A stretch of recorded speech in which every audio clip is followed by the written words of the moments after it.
O presidente da Câmara Argentina de Comércio e Serviços, Mário Grimman, alertou nesta quarta-feira para o risco real de desabastecimento no país com a decisão do governo de congelar preço dos produtos. O governo da Argentina publicou no Diário Oficial hoje uma resolução da Secretaria de Comércio Interior, a partir da qual os preços de 1.432 produtos serão congelados. Além disso, os preços recuarão ao nível em que estavam em 1º de outubro. A decisão deve ser seguida por todos os produtores, comercializadores e distribuidores em todo o território nacional, diz o texto. A norma também define que as empresas que integram a cadeia de produção dos produtos da lista devem aumentar sua produção até o máximo da sua capacidade instalada e assegurar o transporte e o fornecimento durante o período de vigência da medida. Augusto. O congelamento de preços nunca deu certo em nenhum país do mundo, né? Então, os argentinos fazem isso por quê? Porque a Argentina é um tango, né? Todo tango termina mal. A letra disso tudo é uma tragédia. Eles estão querendo revogar a lei da oferta e da procura, né? Estão numa situação ruim que vai piorar. Mas lá não tem nenhum genocida, ninguém é responsável pelo que aconteceu durante a pandemia. É logo ali, vizinho. Isso os senadores não têm tempo para ver. Zé Maria. Olha, isso parece um filme horrível, de terror, que a gente já viu acontecendo com os nossos vizinhos. E não houve nem falta de aviso, eles conhecem a história por aqui. Eu me lembro, Vitor, eu já trabalhava quando o Plano Sarney foi colocado em prática. Uma inflação horrorosa, de quase 100%, chegando a 120% ao mês. 100% ao mês. E isso significa uma inflação de mais de 3% ao dia.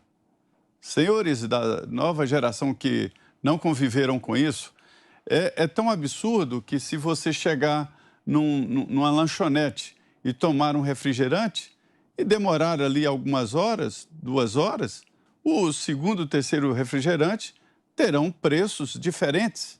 Tamanha é a evolução dos valores. A quantidade de moeda, né, de papel moeda que você tem que transportar aumenta e diminui a quantidade de coisas que você tem que trazer.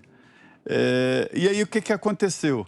Houve uma ideia horrorosa ali de simplesmente acabar com a invenção da humanidade maior, que é o mercado, e congelaram os preços, congelaram.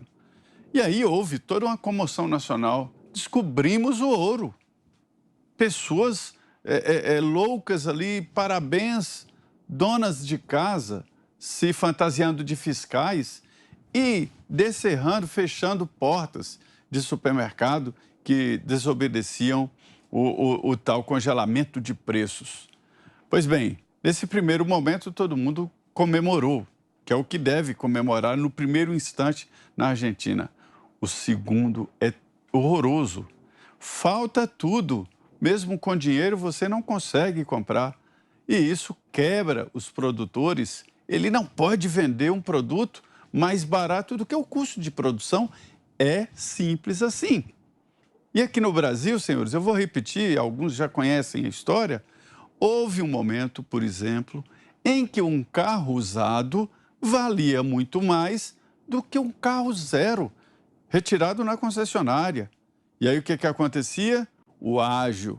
A concessionária vendia de Araque para outro que revendia muito mais caro. Veja que confusão na economia. A economia não tolera esse tipo de agressão, esse tipo de confusão. É por isso que eu insisto. As eleições de 2022 são muito importantes e definem isso aí, esse tipo de pirueta, esse tipo de aventura que não funciona na economia.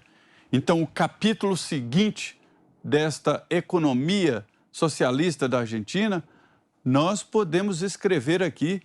E não é pai José que vai adivinhar futuro, não. É porque é evidente demais que, no segundo momento, é o desabastecimento. E não é porque entra em greve, é porque ninguém produz nada por 100 e vende por 90, por 80. É impossível. É impossível isso. Então, esta é a realidade, está traçado o futuro da Argentina. Coitados dos argentinos que estão submetidos a esse tipo de regime.